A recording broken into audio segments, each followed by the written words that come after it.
Okay, so we have a short extension cord of adequate gauge.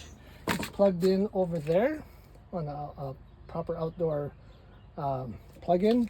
Goes through this cord. It's about, I don't know, 2 meters long. Goes to this, which is about 1 meter long, and to this light. Okay? And it is connected. I'm going to unplug it now. So now I'm going to connect it to the lawnmower. You start recording, right, Nathan? Mm-hmm.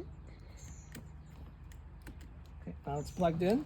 I'm going to try to turn the lawnmower on, pressing the button, and nothing happens. I'll do it again. Pressing the button, nothing happens. Okay, you can turn it off.